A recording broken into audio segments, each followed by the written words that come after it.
안녕하십니까. 안녕하세요. 하나씩 가져갔지만 오늘 안 가져왔죠? 네? 저 스케줄. 가져왔어요? 나 하나 주세요.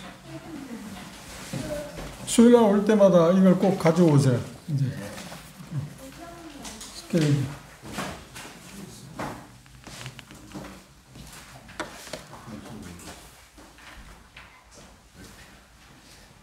오늘은 요한계시록 1장 7절 8절만 보겠습니다. 함께 요한계시록 7절 8절 읽도록 하겠습니다. 찾으셨나요? 시작. 볼지어다 구름을 타고 오시리라. 각인이 눈을 그를 보고 그를 찌른 자들도 볼 터이요 땅에 있는 모든 족속이 그를 인하여 회복하리니 그러하리라. 아멘. 주 하나님이 가라사대 나는 알파와 오메가라. 이제도 있고 전에도 있었고 장차 올 자요 전능한 자라 하시라. 오늘 7절 8절 말씀에서 예수 그리스도의 재림에 대해서 생각해 봅시다. 어떤 면에서 보면 요한계시록의 주제가 우리가 공부한 것처럼 예수 그리스도에 대한 계시라고 그랬잖아요. 그 말은 예수 그리스도로부터 온 계시고 그분에 대한 계시다. 계시란 말이 열려진 것, 닫혀져 있는 게 열려진 것, 그렇죠? 보이지 않던 것, 보게 하는 것, 그걸 계시라고 했습니다. 그런데 핵심은 뭐냐면 예수 그리스도의 재림입니다. 그런데 이 도표를 한번 보십시오. 그림 한번 보십시오. 예수 그리스도의 재림이 한 번이 있는가요? 두 번이 있는가요?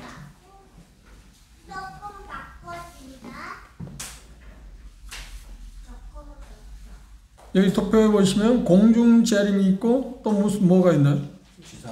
그래, 지상 재림이 있습니다. 재림이라고 하지 않고 공중 재림은 데살로니가전서 4장에 있는 것처럼 휴거라고 그렇게 말합니다. 휴거. 그런데 일반 그 교회에서는 예수님의 재림을 한 번이라 일일성이라 그렇게 말합니다.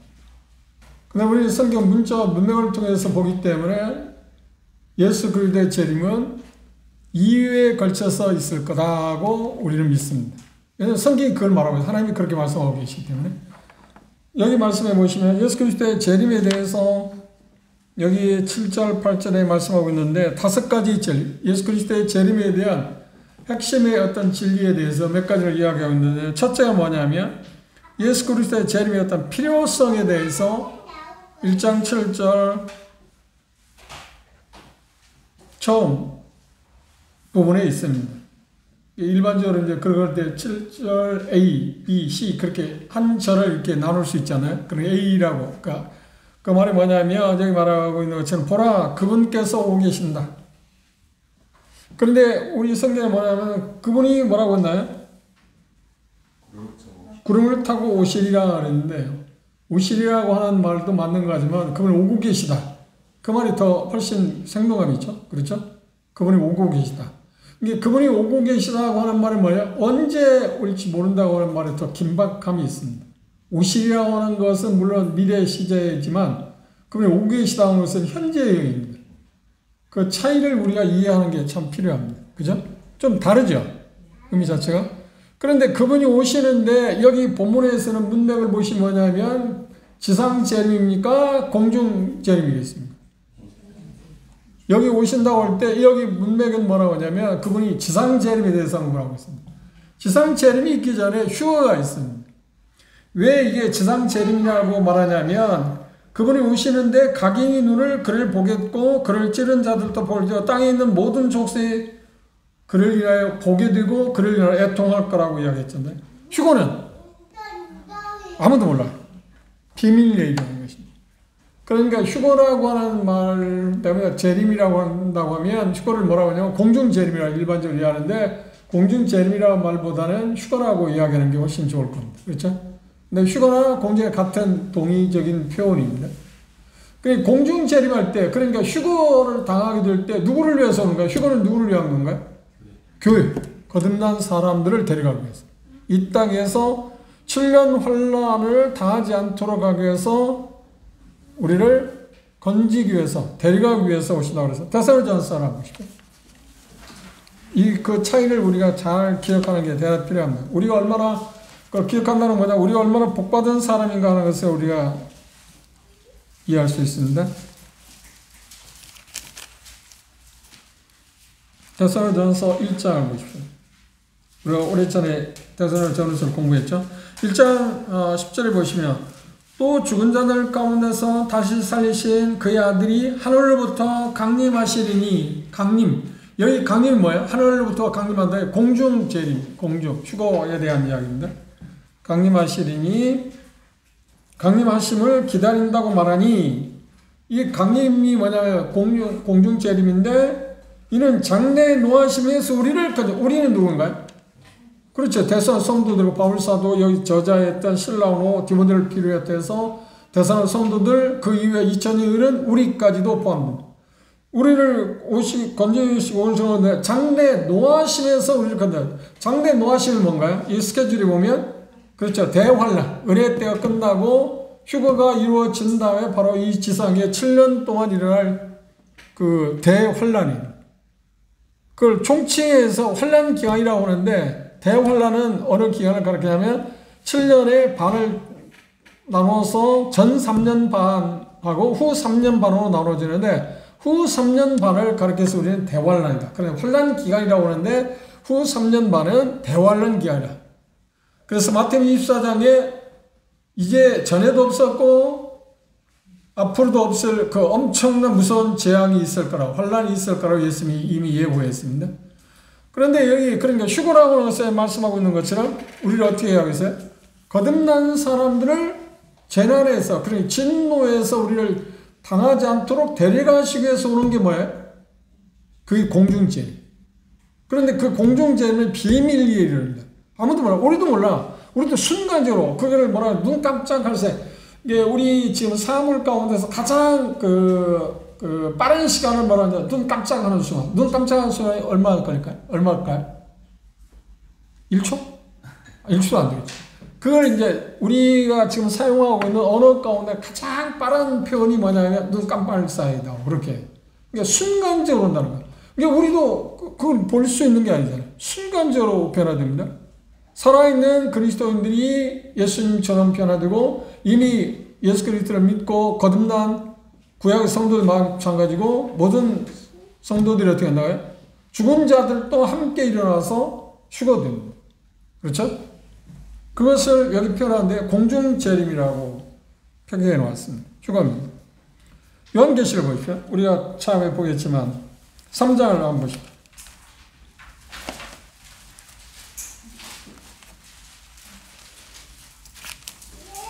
요한계시록 3장 빌라델피아 교회에 대해서 말할 때 10절 보십시오. 네가 나의 인내의 말씀을 지켰은즉 내가 또한 너를 지켜 모을 때를 뭐라게 하겠다고요? 시험의 때요. 시험의 때가 뭐냐면 환난 기간을 말합니다. 시험의 때를 면하게 할 건데, 그 다음 뭐라고 그랬나요? 이는 장차 온 세상에 임하여 땅에 거하는 자들을 시험할 때, 땅에 거하는 자. 그러니까 우리는 이미 땅에 거한 건가요? 땅을 벗어났는가요? 그렇죠. 벗어났습니다. 그래서 요한계시록 지금 여기 1장에 구름을 타고 오신다고 할 때 이것은 뭐냐면 땅에 있는 사람들을 심판하기 위해서 오시는 때입니다. 공중재림이 아니라 지상재림. 그렇죠?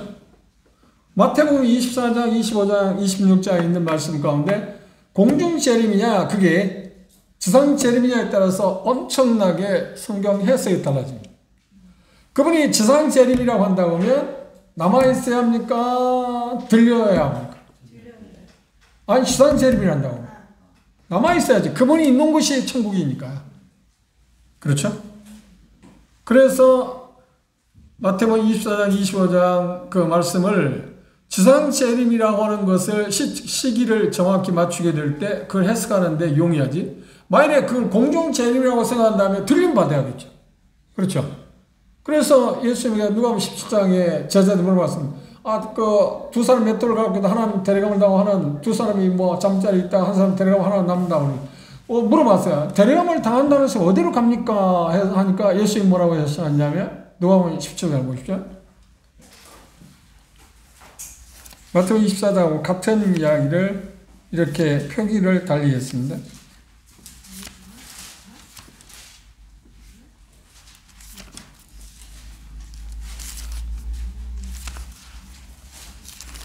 누가복음 17장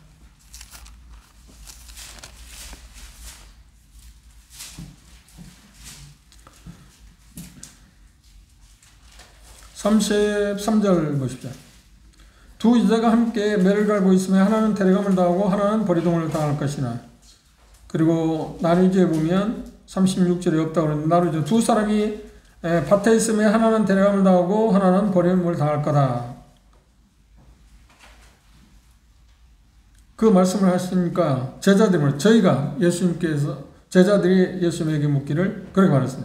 주여 어디에 오니까? 주여 어디에 오니까는 뭐예요? 그 데려감을 당한다고 하는데 그들이 어디로 가냐고 질문한 겁니다. 답은 뭐라고 했나요?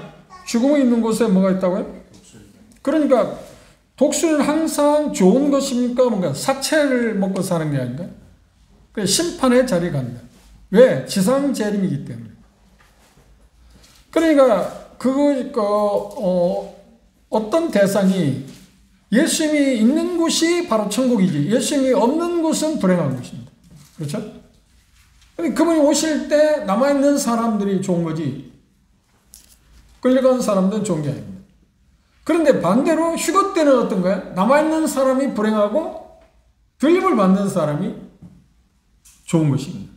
그러니까 휴거는 그분의 백성, 그분의 자녀들을 이 땅 가운데 이루어질 이 도표에서 있는 것처럼 바로 이어서 오게 될 환난 기간에서 면제받게 데려가기 위해서 그 일을 당하지 않도록 하기 위해서 그분이 공중에 오신다. 공중에 오시는 순간 구원받은 모든 성도한테 순간적으로 홀연히 변화될 거다. 데살로니가전서 4장으로 돌아가십시오.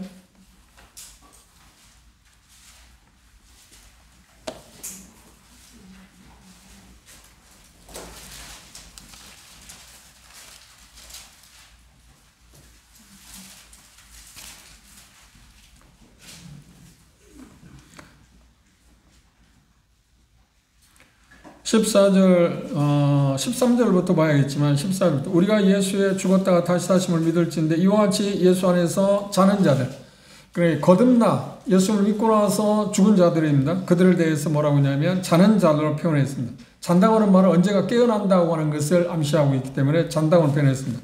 하나님이 저와 함께 데리고 오실 거다. 저는 누구인가요? 예수님과 함께 데리고 오시리라. 우리가 주의 말씀으로 너희에게 이것을 말하노니 주 강림하실 때는 공중재림입니까? 휴거 때입니까? 공중재림입니까? 지상재림입니까? 주 강림하실 때.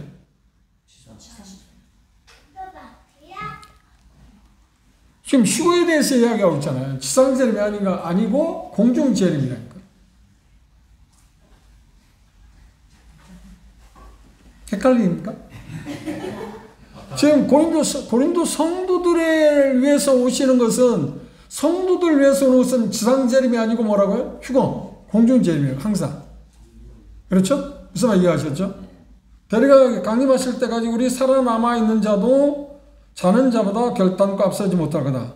주께서 14절 보면 호련과 천사장의 소리와 하나님의 나팔로 친히 하늘로 쫓아 강림한다. 하늘로 쫓아 강림한다는 것은 지금 뭐예요? 공중재림에 대해 이야기하고 있습니다. 그리스도 안에서 죽은 자들이 먼저 일어나고 그 후에 우리 살아남은 자도 저희와 함께 구름 속으로 끌어올린다는 말 휴거, 잡아채다, 낚아채다. 휴거라는 단어는 성경에 없습니다. 그런데 여기에서는 끌어올린다고 하는 게 낚아챈다고 하는 그런 쪽에서 휴거라고 하는 말이 나왔습니다. 끌어올려서 어디서 주를 영접하게 한다고요? 공중에서. 그렇죠. 그래서 이것을 지상재림이 아니고 뭐라고요? 공중재림이라고 그림에서 그렇게 표현했습니다. 그러니까 이 그림에 나온 것처럼 공중재림이라고 할 때 거기다가 가로 열고 위에다가 뭐라고 하냐 휴거라고 써놓으시면 좋지. 그죠? 무슨 말 이해하셨죠? 지금 그림이 어딘지도 잘 모르겠습니까? 한 중앙이네. 한 중앙. 여기 한 중앙. 그렇죠. 한 중앙. 그렇죠? 그림을 보시면 은혜 때가 마치면, 은혜 때가 끝나면, 그렇죠?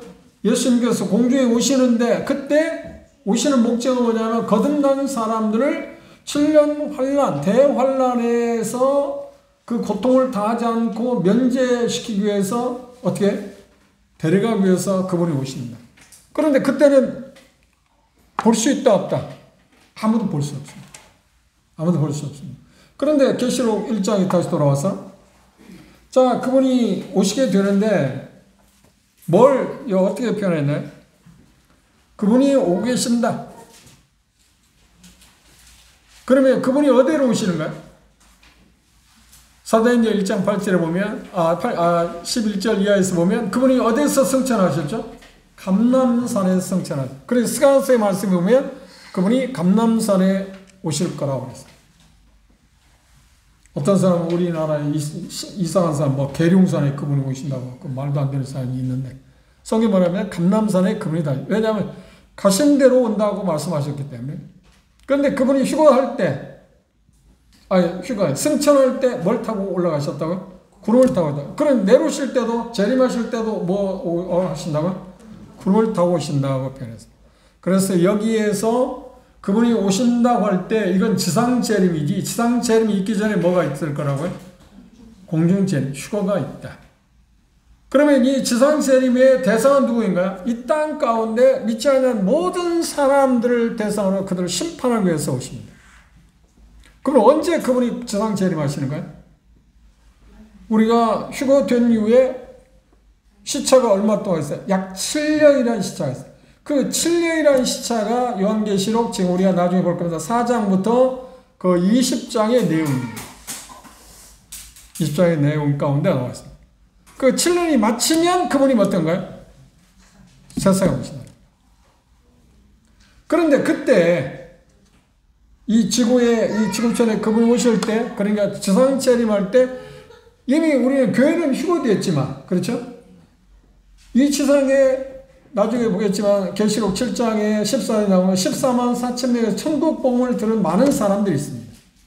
그렇죠? 이를 헤아릴 수 없는 많은 사람이 있습니다. 그 믿은 사람도 있다는 거예요. 그때 예수님을 어떤 우리가 믿는 구세주나 주로 믿는 게 아니라 메시아, 왕으로. 그렇죠? 그게 천국 복음이에요. 지금 우리가 전하는 복음은 천국 복음이 아니고 뭐죠? 은혜의 복음. 이 차이를 우리가 알고 있어요. 그런데 그 환란 기간 때는 은혜의 복음이 아니라 천국 복음입니다. 그래서 천국 복음을 받아들이기 위해서는 마태복음 24장에 예수님 말씀하신 것처럼 목숨을 내놔야 돼요. 지금은 우리가 예수님 믿는데, 물론 지금도 공산국가라든지 아니면 저쪽 모슬렘 쪽에서 예수 믿게 되면 죽이기도 하고 죽음을 당하기도 하고 하지만 일반적으로 그런 일을 당하지 않잖아요. 그렇죠? 그런데 환란 기간 동안에 천국 복음을 듣게 되면 받아들이면 14만 4천 명을 제외하고 그들은 하나님 앞에 특별히 이마에 인을 맞았기 때문에 보호를 받지만 그렇지 않는 사람들 어때? 믿음을 갖게 됐을 때 죽음을 당하는데 그걸 각오를 해요.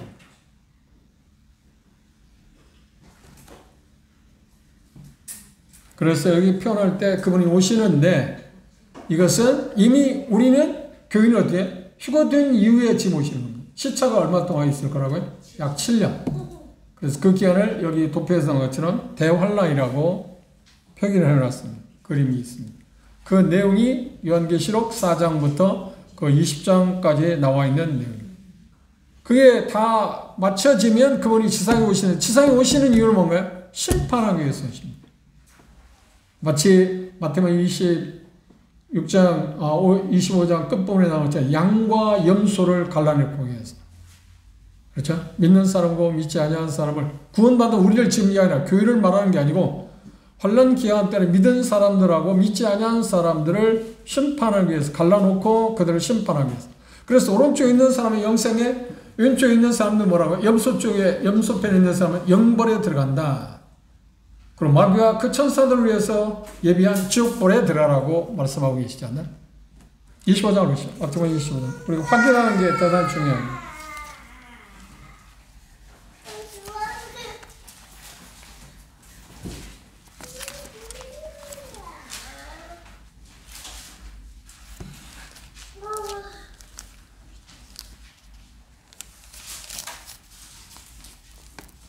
마태복음 25장 31절의 말씀이십니다. 여기 대단히 중요한 단어가 돼. 인자가 자기 영광으로 모든 천사와 함께 올 때, 그럼 휴가 옵니까? 이건 공중재림입니까? 그 천사와 함께 모든 천사와 함께 올 때 자기 영광의 보좌에 앉을 거다. 지상재림. 그렇죠. 그때 어떻게 하는데 모든 민족을 그 앞에 모으고 각각 분별할 목자가 양과 염소를 나누는 것 같을 거다. 그 양쪽에 있는 편하고 염소 편에 있는 편에 대해서 뭐라고 이야기하냐면, 자 46절 보십시오. 저희는 영벌에, 저희는 누구 어느 쪽에 있는 거예요? 염소 편에 있는 염소. 그리고 의인들은 영생에 들어가다. 양, 그 초식동물 양. 염소와 양을 갈라놓는, 구별하는 그런 심판이에요. 근데 그걸 뭐라고 하냐면, 인자가 올 때, 인자. 그분이 왕권을 가지고 이 세상에 올 때. 그러니까 계시록 1장에 구름을 타고 오신다고 할 때, 그건 뭐냐면, 지금 인자가 왕권을 갖고 오시는 거예요. 그게 우리는 계시록 2장에 보면, 우리가 그분과 함께 이 세상에 올 것입니다. 그분이 백만을 타고 오신다고 하는데, 우리가 바로 그분과 함께 올. 우리가 그분과 함께 이 세상에 오시는 건 뭐야? 그렇지. 우리가 고린도서 6장에 공부한 것처럼 우리가 천사도 심판할 거라고 그랬지 않나요? 우리는 재판장으로서 같이 보조 역할을 합니다. 믿지 않는 모든 사람을 심판하는 권세를 우리가 갖게 됩니다. 그러니까 상상 위의 권세입니다. 그렇죠? 이게 오늘 김남 이제 사회 볼 때 좋은 멘트를 하셨는데, 요한계시록을 우리가 보면서 어떤 걸 생각하냐면, 지금 요한계시록을 선목제 다음 시간에 우리 볼 것입니다. 배경을 보면 그들이 엄청난, 당시 96년경에 엄청난 핍박을 받았어요. 그런데 핍박을 받을 때 요한이 준 이 계시를 보게 되다 그들이 정말 위로를 받았어요. 아, 이게 끝이 아니구나. 주님이 오늘이라도 오실 수 있는데, 그분이 오시게 되면 모든 것을 악과, 그러니까 제가 말씀드린 것처럼 죄, 그 다음 사망, 최고의 원수인 사단까지 전부 전멸시킵니다. 그리고 그분의 나라를 세우신다. 이 땅 가운데. 그게 유일한 메시지거든요. 그때 그들은 언젠가는 모르지만 그게 올 거라고 생각하니까 이게 다가 아니라 생각해요. 그 엄청난 위로를 받았겠죠. 용기를 얻게 돼요. 그 목적이 거기에도 있습니다. 요한계시를 쓴 목적이 그것도 있습니다. 소망을 고치시는 것, 위로, 격려를, 용기를 갖도록 하기 위해서.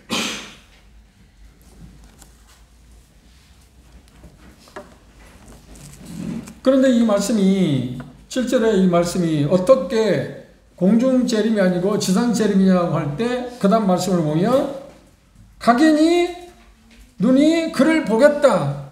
모든 사람이 본다는 거야. 그런데 그분이 오실 때 보는 게 두 대상이 있어요. 두 종류의 사람이 있어요. 하나는 누군가요? 이스라엘 사람이에요. 그리고 한 사람도 누군가요? 한 부류는 누군가요? 모든 이방입니다. 그래서 눈을 직접 못 깨할 거예요. 그런데 휴거는 아무도 못 본다 이거. 아무도 볼 수 없어요. 이 차이. 그러니까 휴거하고, 다시 말하면 이 도표에서 이야기한 대로는 공중재림하고 지상재림의 차이가 확실한 게 뭐냐면, 그분 오실 때 사람들이 볼 수 있느냐, 볼 수 없느냐. 볼 수 없다고 하면 휴거고 공중재림이고, 본다고 하면 지상재림이다. 그래서 여기 각각 보게 될 거라고 하는 이야기를 했습니다. 여기 말씀 가운데, 그런데 주님이 오신다고 그분이 볼지어다. 볼지어라고 하는 말은 자세히 살펴봐라. 곰곰이 생각해 봐야 한다. 그러니까 우리는 요한계시록 공부하면서 종이에 생각하면 요한은 뭐라고 하냐면 정말 자세히 주의해 봐야 한다. 정말 곱씹어 보라. 그러니까 슬쩍슬쩍 지나치지 마라. 세심한 주의를 기울일 필요성에 대해서 말할 때 볼지어다. 보라. 곰곰이 정말 세심한 주의를 기울여서 요한계시록을 접해보라. 바라보라고 이야기했습니다. 그리고 그분이 오고 계신다. 그분이 오고 계시다. 누가요? 예수님 오고 계시다. 예수님 오고 계시다고 이야기했습니다. 그분이 오시게 되면 그분이 믿지 아니하는 사람들 심판하는 권세를 갖고, 그걸 요한계시록은 뭐냐면 마치 철장을 가지고 그 철퇴를 가지고 질그를 깨뜨리는 것처럼 모든 이방 나라를 전멸시키고요. 그런데 그 비밀이 이미 하나님께서 다니엘을 통해서 계시해 주었어요. 계시해 주었는데 그 어떤 내용을 알고 계시죠? 다니엘서 2장 보죠.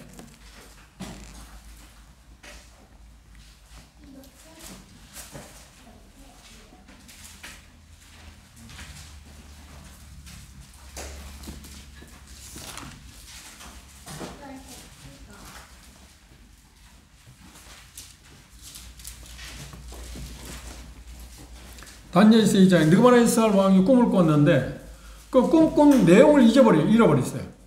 그렇죠? 그래서 그 바벨론의 술사들, 그런 게 지금으로 말하면 뭐 점성가들, 뭐 예언하고 뭔가 신비적인 것을 보는 사람들입니다. 그들이 물어봤어요. 내가 꿈을 꿨는데 그 꿈을 내놓으라. 아니, 꿈 내용을 이해하고 해몽하라고 하면 어떻게 대충 뭐 때려잡겠는데 맞추겠는데, 꿈 내용도 이해하는 그 꿈 내용을 말하고 해몽을 하는 거예요. 그런데 그때 하나님 앞에 특별한 사람이었던 다니엘과 세 친구가 바벨론에 지금 포로로 잡혀갔잖아요. 근데 다니엘에게 하나님의 특별한 계시를 주셔갖고 느부갓네살 왕의 꿈을 보게 했어요. 알려줬어요. 그런데 꿈 내용이 뭐냐고 하면 여기 31절 보십시오. 다니엘서 2장 31절. 왕이 큰 신상, 큰 우상을 봤다는 거예요. 큰 신상을 봤는데 그 신상이 왕의 앞에 섰는데 크고 광채가 특심하며 그 모양이 심히 두렵다. 큰 두려운 우상을 봤다. 신상을 봤다는 겁니다. 그런데 그 우상의 머리는 정금이고 가슴과 팔은 뭐라고요? 은이고 배와 넓적다리는 노시고 그 종아리는 천이요 그 발에 얼마는 천이요 얼마는 진흙이었다. 그렇죠? 그리고 이제 7장 이하에 보면 그 나라들이 이제 제국이 바벨론이 메데아파사가 페르시아에 의해서 멸망당하고 페르시아가 헬라에 의해서 멸망당하고 헬라는 로마에 의해서 멸망당하고 하는 그 인간 역사에 대해서 계속 다니엘서를 기록해 놨어요. 설명했습니다. 그리고 중요한 것은 지금 우리가 생각하지 않은 34절 함께 읽어봅시다. 34절 시작. 또 왕이 보신즉 사람의 손으로 하지 아니하고 뜨인 돌이 신상의 철과 진흙 발을 쳐서 부러뜨리매 때 철과 진흙과 놋과 은과 금이 다 무서져 여름 타작마당에 겨같이 되어 바람에 불려 간 곳이 없고 우상의 친 돌은 태산을 이루어 온 세계에 가득했다. 그 공중에 뜬 돌이 뭔가? 그 바로 예수 그리스도. 그분이 오셔서 이 세상을 완전히 멸망시킨다. 제국을. 그래서 그분을 뭐라고 표현했냐면 만왕의 왕이다. 그런데 지금은 만왕의 왕이 이 세상에 수많은 제국의 왕들 대통령들 있잖아요. 근데 그분이 오시면 그것들을 다 쓸어버리고 그분이 세계를 통치하신다. 라고 이야기했어요. 공중에 뜬 돌. 그렇지. 공중에 사람의 손으로 하지 않은. 그런데 공중에 뜬 돌이 이 신상을 때려치는 게 휘둘러 치니까 어떻게 했어요? 완전히 뭐가 돼? 티끌처럼 됐다. 그런데 여기 내용을 보면 뭐냐면 밑에서부터 발에서부터 위에까지 이제 올라갑니다. 그러니까 다니엘이 본 것은 머리부터 발끝까지 나와 있지만 그렇죠. 뜨인 돌이 무너뜨려졌을 때 그 신상을 완전히 초토화시켰을 때 박살 냈을 때 발가락부터 머리까지 나와 있어요. 그리고 그 뜨인 돌이 제국을 건설할 텐데 그 제국은 어때? 영원한 나라. 그리스도 왕국이 세울 거예요. 지금 계시록과 지금 연관되어 있습니다. 그분이 오신다고 하는 말은 뭔가요? 지금 그분이 왕국을 건설하기 위해 오신다.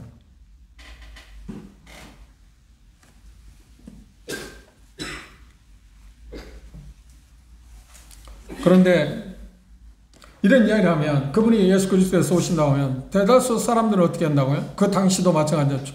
신약 시대, 초대교회 시대도 마찬가지지만 지금도 그랬어요. 그 말도 안 되죠. 그러면 십자가에 돌아가시면 돌아가셨다는 것은 뭐 역사적인 일이니까 그걸 부정할 수 있는 게, 만약 그걸 부정한다고 하는 말은 AD, BC라고 하는 것을 인정하지 않는 사람이 되는 거죠. 그렇죠. AD는 뭐야? 그분이 오심부터 시작하는 역사의 기점이잖아요. BC는 그분이 오시기 전의 역사고, 그렇죠? 그럼 오시면 틀림없어요. 역사니까 그건 부정할 수 있는 게 아닙니다. 우리 세종대왕 봤나요? 이순신 장군 봤어요? 안 봤어요. 그런데 이순신 장군이 존재했어요? 세종대왕 존재했어요? 안 했어요? 존재하지 않았다 하면 세종대왕이 존재했다는 유일한 증거는 우리가 한글 쓰고 있잖아요. 훈민정음 쓰고 있잖아요. 그분이 작품. 그걸 통해서 보잖아요. 그런데 그걸 인정하지 않는다 하면 그건 지금 지구촌 사람이 아니지. 안 그래? 그럼 예수 그리스도가 이 세상에 오신 분이라고 하는 사실을 받아들이지 않으면 지구촌 사람이 아니라는 거예요. 그건 상식 이하의 얘기입니다. 그분이 세상에 오셔서 드디어 왕국을 건설하기 시작했고, 그리고 결국은 종각에는 그분의 나라를 이 땅 가운데 세우신다. 그것을 여기 표현하는 계시록에 뭐냐? 천년왕국이라고 말해요. 그리고 천년왕국 끝나지 않고 영원왕국, 요한복음 14장에 넣으신 아버지 집을 우리가 가게 될 것입니다. 결국은 궁극적으로 가야 할 곳은 그곳입니다. 그렇죠? 그러나 믿지 않는 사람들이 가야 할 곳은 어떤 거라고요? 멸망, 둘째 사망이라고 표현하고 있어요. 그건 차후에 우리가 하나씩 하나씩 보기로 하고요. 재림의 어떤 필요성에 대해서 이렇게 하고 있어요. 그런데 예수님 오심에 대해서 많은 사람들이 비웃는다고 말했어요. 베드로후서를 보십시오.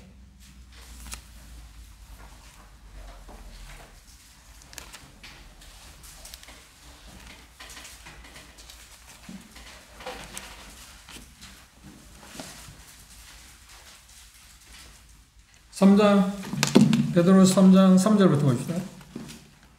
함께 읽어봅시다. 베드로후서 3장 3절 시작. 먼저 이것을 알지니 말세에 기롱하는 자들이 와서 자기의 적용을 조차 행하며 기롱하여 죄에 강림하신다는 약속이 어디에 있느냐? 조상들이 자로부터 만물이 처음 창조할 때와 같이 그냥 있다 하니 이는 하늘이 옛적부터 있는 것과 땅이 물에서 나와 물로 성립한 것도 하나님의 말씀으로 되어진 것을 저희가 보러 이지하니라. 이로 말미암아 그때 세상은 물의 넘침으로 멸망했어요. 그때 세상 노아 홍수 때입니다. 이제 하늘과 땅은 그의 동일한 말씀으로 불사르기 위하여 감수하신 바 되어 경건치 아니한 사람들의 심판과 멸망의 날까지 보존해 주시는. 그런데 중요한 것은 예수 그리스도 오심에 강림하심에 대해 사람들이 기록한다. 웃긴데 말도 안 되는 소리, 조롱한다, 비웃는다. 세상에 지금 지구촌의 인구가 70억입니까? 72억입니까? 아마 70억 아마 된다고 그럴 겁니다. 정확히는 모르겠네요. 그 사람들이 70억 이상 말도 안 된다고 그래도 하나님은 뭐라고 와서 하죠? 아, 온다. 할 것인다. 그런데 대단히 중요해서 그분이 오신다는 성경에 몇 번 나오냐? 한 500번 나와 있습니다. 그리고 500번 나왔다는 말은 뭐냐면 신약 성경에 한 27절마다 한 번씩 그분이 온다는 말과 같습니다. 그분이 오시나? 그분이 이 세상에 구약성경에 예언한 대로 초림, 그분이 세상에 오신다, 유대 땅 베들레헴에 오신다고 미가서에부터 이야기한 것을 예언하고 있어요. 300번에 걸쳐서 구약성경에는 그분이 이 땅 가운데 초림하신다고 예언을 했어요. 문자적으로. 장소나 어떤 모습 다 그렇습니다. 그런데 그분이 재림한다고 할 때 500번이나 얘기했어요. 그럼 초림 300번 이야기한 게 정확하게 하나도 오차없이 맞았다 하면 그분이 오심이 재림에 대해서 500번 말씀하면 안 맞을까요? 당연히 맞겠죠. 왜? 그분이 말씀하셨으니까. 그분이 누구래요? 거짓말 않는 하나님. 거짓말 않는 하나님. 거짓말을 할 수 없는 하나님. 그래서 신뢰했습니다. 그래서 믿을 수 있는 것입니다. 그게 믿어지지 않는다고 하면 어떻게 예수를 믿는 사람의 삶이 변화되겠어요? 예수를 믿는 사람의 삶이 변화됐다는 건 이 말씀을 믿고 그러잖아요. 이 말씀에 아무런 의미가 없다 하면, 능력이 없다 하면 어떻게 사람이 변하겠어요? 보세요. 변하겠어요? 변할 수 있는 게 아니야. 우리가 지금 한강이라는 분이 노벨 문학상 받아서 지금 우리나라가 지금 들썩입니다. 세계적으로 들썩이기도 하지만 우리나라가 지금 들썩이고 있습니다.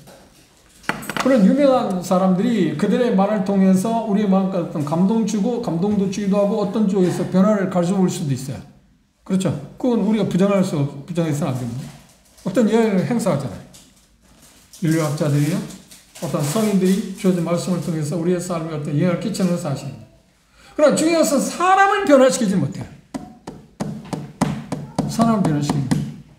그러나 이 하나님의 말씀은 성경을 통해서 사람이 변화됐죠. 그걸 어떻게 그걸 아니라고 하겠습니까? 이게 다른 책과 똑같은 거라 하면 하나님의 말씀이 아니라고 하면 어떻게 사람을 변화시키겠냐 그 말이에요. 그럼 사람이 변화된다는 말은 이게 하나님의 말씀이라고 증거할 수 있는 유일한 하나의 어떻게 징표잖아요. 어떻게 사람이 변화돼요?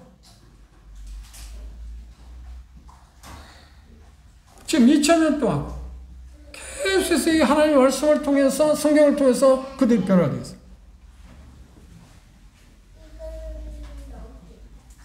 기적이죠, 기적. 그런데 이게 이런 일반적인 책이라고 하면 어떻게 사람 변화시키겠어요?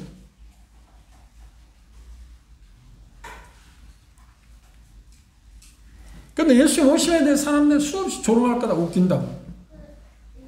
여기 말하는 기롱한다, 조롱한다, 비웃는다 할지라도 하나님 뭐라고 해요? 그분이 오신다, 오고 계시다.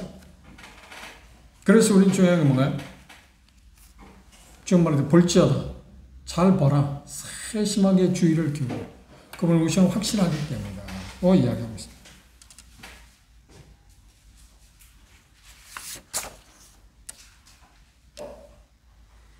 성경의 가장 큰 핵심 가운데 뭐냐면, 핵심의 주제가 뭐냐면, 계시를 들었습니다. 그분이 이 땅에 오신다는 것입니다. 성경 핵심이라니까요. 그런데 그 핵심이 아니라고 뭐 어떻게 하겠어요? 아까 베드로후서 그랬잖아요. 하나님이 말씀하심에 하늘과 땅이 다 이셋에 세워졌다. 우리가 이제 히브리서 11절 주일날 메시지 듣잖아요. 다음 시간에 그 부분이 나올 겁니다. 하나님의 말씀으로 세상이 창조되었다는 것을 우리는 받아들여요. 뭘로? 믿음으로.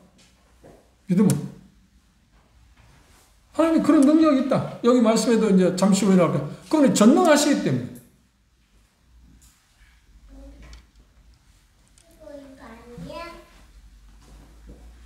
그래서 요한복음 14장 1절 3절에 보면 그분이 뭐라고 말씀하셨나요? 주님 뭐라 해요? 떠나가시면서 내가 떠나가시 유익이다 하고 말씀하시고 내가 가면 너희의 거처를 위해서 처소, 너희가 거할 처소를 위해서 예비하기 위해서 가는데 처소가 예비되면 어떻게 해? 내가 다시 오겠다.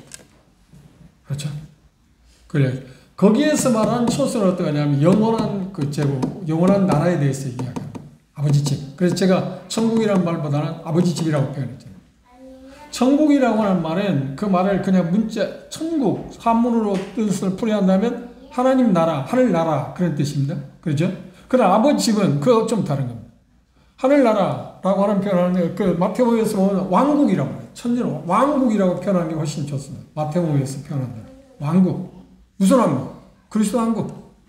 그분이 통치하는 나라. 그런데 그분이 통치하는 나라의 백성은 우리는 아니죠. 우리는 신부로서 그분과 함께 이 땅 가운데 1000년 동안 통치하는 사람의 신부를 갖게 됐습니다. 그렇죠. 주와 함께 우리는 다스린다고 말했잖아요. 우리 신분이 그랬습니다. 교회는 특별합니다. 특별합니다. 여기 말씀에 보면 그분이 오시는데 어떻게 오신다고요? 구름을 타고 온다. 그걸 뭐라고 하냐? 영광스러운 재미라는 거예요. 구름을 타고 영광. 구름은 뭐냐면 성경에 자주 나온 겁니다. 하나님 임재에 대한 상징입니다. 그래서 승천하실 때도 구름을 타고 올라가셨다고 해요. 사도행전 1장 8절 이하에서 구름을 타고 올라가신 것처럼 내가 본 그대로 오겠다고 그랬어요. 사도행전 1장을 돌아봅시다.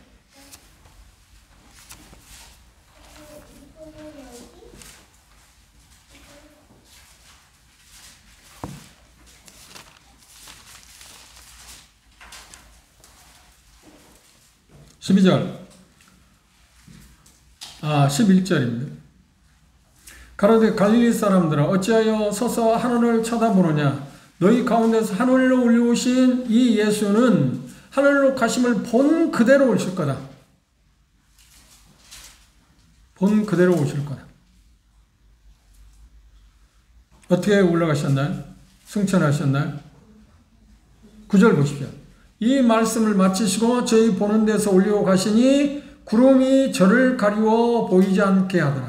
올라가실 때 제자들이 자세히 하늘을 쳐다보고 있는데 주는 이번 두 사람이 저희 곁에 서서 가로되 갈릴리 사람들아 어찌하여 서서 하늘을 쳐다보느냐 너희 가운데서 하늘로 올리우신 이 예수는 하늘로 가심을 너희들이 본 것처럼 그분이 오신다. 그러면 본 것처럼 오신다고 할 때 이건 지상재림입니까? 공중재림입니까? 지상재림이지. 그렇죠? 지금 본문대로 온다 하면 지금 어디에 오신다는 거야? 감람산에 오시니까 그건 지상재림이지. 공중재림은 공중에서 그분이 우리를, 교회를 데려가기 위해서 오시잖아요. 장소가 다르잖아요. 그리고 오신다. 구름을 타고 승천하신 것처럼 구름을 타고 오신다. 그 말은 영광스러운 재림. 개선장구 쉽게 표현합니다.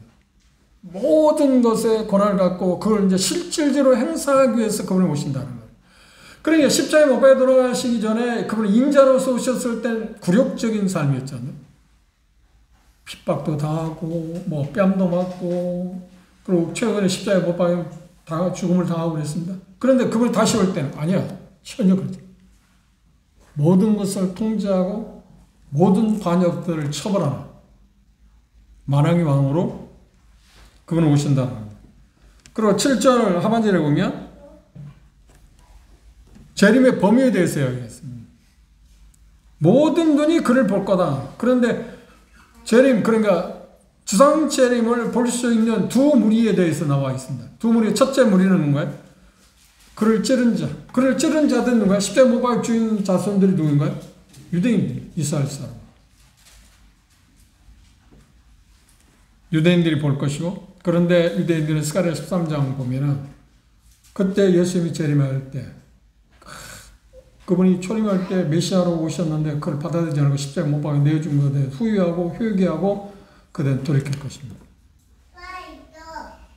두 번째 부류가 있습니다. 두 번째는 땅의 모든 족속들이 본다. 이 땅의 모든 족속들이란 말을 믿지 않는 이방인들을 가리키고 있습니다. 그들이 여기 표현하고 있는 것처럼 보십시오. 그를 찌른 자도 볼 때에 땅에 있는 모든 족속이 그를 위하여 애곡할 건데 그러할 거다. 아멘. 당연하다. 그리고 요한은 이렇게 말하고 있습니다. 그래야죠. 당연히 그래야죠. 그러면 오셔서 그 일을 하셔야죠. 그래서 그 표현을 아멘이라고 했어요. 지난 시간도 아멘 이야기했잖아요.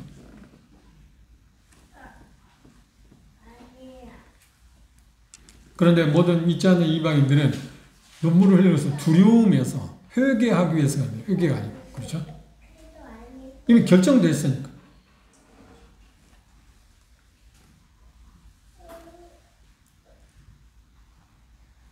그들이 무서워서 슬퍼한다고 했습니다. 그 말은 데살로니가전서 2장에 보면 복음을 복종치 않았기 때문에 자기가 가야 할 곳, 그래 멸망받을 것이 두려우니까 이거 어떻게 할 수 없잖아요. 시간도 없죠. 이미 끝났으니까. 기회가 주어지지 않습니다. 더 이상 기회가 없습니다. 그것 때문에 그들은 자기들이 받을 고통, 슬픔을 그것 때문에 슬퍼할 거다. 근데 유대인들은 이스라엘 백성은 어떻게 하죠? 회개하고 가슴을 치며 통탄할 거다. 마치 자신을 잃은 부모의 마음처럼 우리가 왜 그 일을 했을까? 통탄할 거다.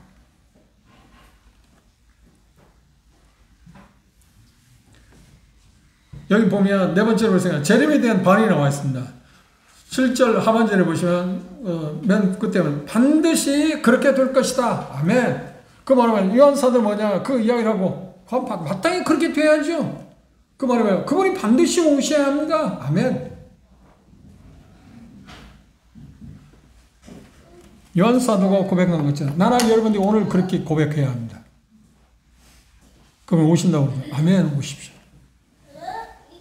주 예수여 오시옵소서. 아멘. 반드시 오셔야 합니다. 우리가 함께 합창해. 요한처럼.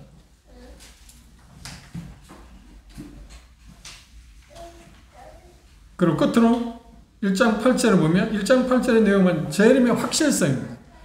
예수님이 이 세상에 오신다는 뭘로 보증하느냐는 거야. 어떻게 보증할 수 있냐. 확실성. 증거가 뭐냐는 거야. 예수님이 오신다고 말씀하시는데 7절에 오신다고 말하고 있는데 그것을 뭐가 보증할 수 있냐는 거야. 세 가지 이야기했습니다. 첫째 뭐냐면 알파와 오메가 된다고 그러면 처음과 나중이라고 했어요. 그 말은 뭐냐면 완전한 어떤 지식을 갖고 계신 분이 증거하고 있다. 여기서 완전한 지식은 뭐냐면 앞으로 되어질 그 모든 역사의 모든 것을 익히 잘 아시는 분이 그렇게 말씀하시다. 뭐라고? 그분이 오신다. 그게 증거예요. 그렇죠. 그것까지는 아직 회의적입니다. 그럼 두 번째는 뭐가 증거한다고요? 뭐가 증거한다? 여기 보는 거 잘 보시면 뭐라고 나와야 돼? 다시 8절 주목해 보십시오. 주 하나님이 가르치되 나는 알파와 오메가다. 그러니까 모든 지식을 갖고 계신 분이라고 하는 쪽에서 그분이 증명한다, 증거한다. 그 다음 이제도 있고 전에도 있고 있었고 장차 올 자라 그랬습니다. 여기 뭐라고 이 말은 뭐냐면 시간과 공간을 초월하신 그분이 말씀하십니다. 영원히 계신 분, 다시 말하면 영원한 분, 그리고 모든 미래를 다 총괄하시는 그분이 말씀하시기를 뭐라고 그래? 그분이 오신다. 예수님 오신다. 두 번째 증거물입니다. 세 번째 증거물이 대단히 중요합니다. 완전한 능력을 갖고 계신 분이 말씀하십니다. 뭐라고 해야 하나요? 장차 올 자요? 전능한 자라. 전능이라는 말이 무슨 말입니까? 전능은 만물의 지배자. 그럼 모든 걸 할 수 있는 능력을 가지신 분. 그럼 모든 것을 할 수 있고 만물의 지배자 되신 그분이 말씀하기를 그분이 오신다고 그래요. 세 가지를 통해서 하나님이 증거하고 증명하고 있는데 세 가지를 통해서 그분이 오신다는 것을 확실하게 인지시키고 있습니다. 이 부분에 대해서 우리가 부정할 수 없게 만들었어요. 그렇죠? 결론은 뭔가? 그렇습니다. 그분이 오신다. 그럼 우리의 반응은 무엇입니까? 당연히 오셔야죠 하고 우리도 아멘 해야 한다. 기도합시다.